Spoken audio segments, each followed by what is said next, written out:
Good morning, Mr. Adams. I'm here because I've run into a problem with my schedule for next semester. I need both Calculus 2 and Introduction to Economics to meet my major requirements, but they're scheduled at the same time. Good morning, Jessica. That does sound challenging. Calculus 2 and Intro to Economics are core courses in many majors. Let's see what we can do. Have you checked for any alternative class times? I did, but it looks like there's only one section of Calculus 2 offered next semester, and unfortunately, it's at the same time as Economics. Let me take a look in the system. Ah, you're correct. There is only one slot for Calculus 2. However, there is an online section for Economics. Would you be open to taking the Economics course online instead? I didn't realize that was an option. I've never taken an online class before, but I think I could manage it. Are there any differences in terms of course content or assignments? The content is the same, though online classes do require a lot of self-discipline. You'll need to complete weekly assignments and participate in online discussions. Some students find the format flexible and convenient, but it can also feel less structured. I think I can handle that. I'll go ahead with the online section then. Thank you for your help.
Hi, Miss Lee. Thanks for meeting with me.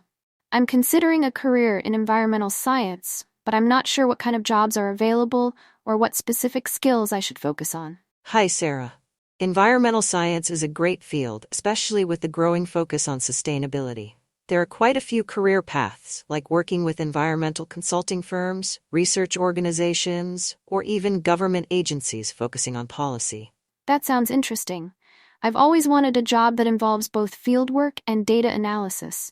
Do you think I'd have those opportunities in this field? Absolutely.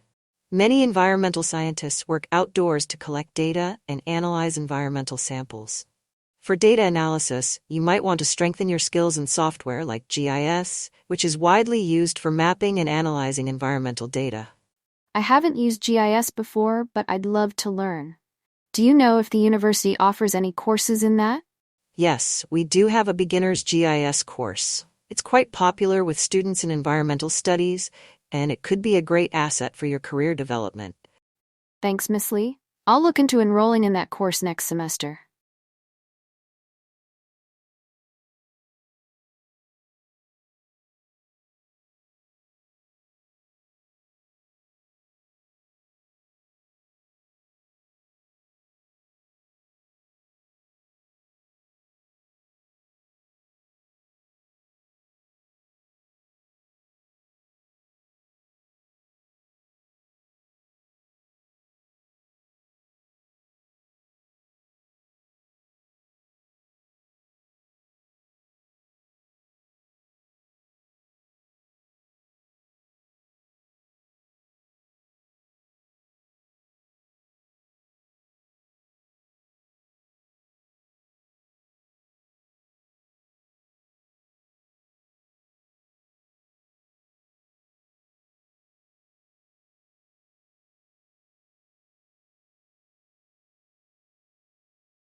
Jamie, we need to start planning our presentation on renewable energy.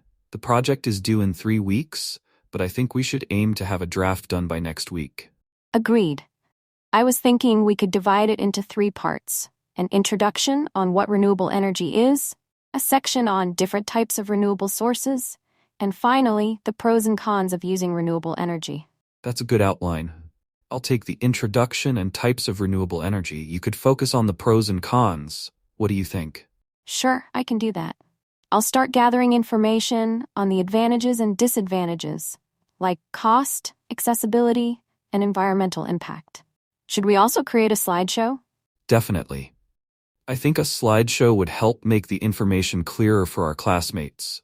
Maybe we can include images and statistics to keep it engaging. Good idea. I'll add some charts showing the increase in renewable energy use over the last decade. Let's meet again this weekend to review our progress.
Photography has an intriguing history that dates back to the early 19th century.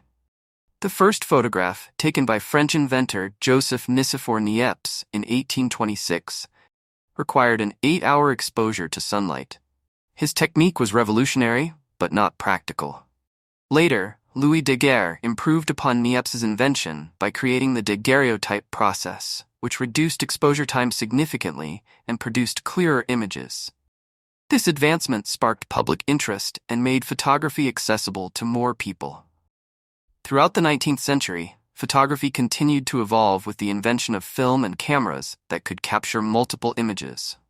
By the early 20th century, photography had developed into both an art form and a means of documentation.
Climate change has a profound effect on our oceans. One of the most noticeable impacts is the increase in sea temperatures. Warmer waters can disrupt marine ecosystems, particularly for species that rely on specific temperature ranges to thrive. Coral reefs, for example, experience bleaching when temperatures rise too high, which affects the species that depend on these reefs for survival. Another major consequence is ocean acidification. As CO2 levels increase, more carbon dioxide is absorbed by the oceans, making the water more acidic. This change in pH negatively affects organisms with calcium carbonate shells, like oysters and clams, and disrupts the entire food chain.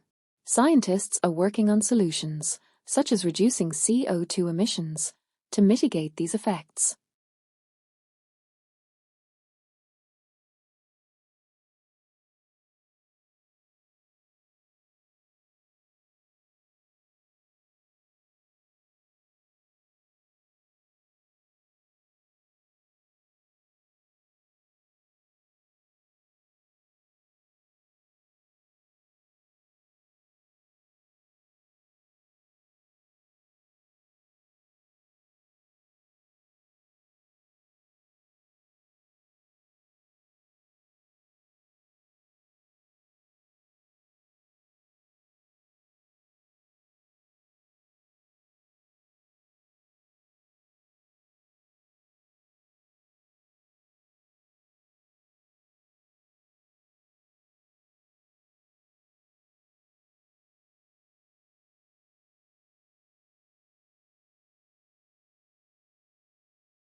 Renewable energy has rapidly developed in the last few decades as countries seek cleaner energy solutions.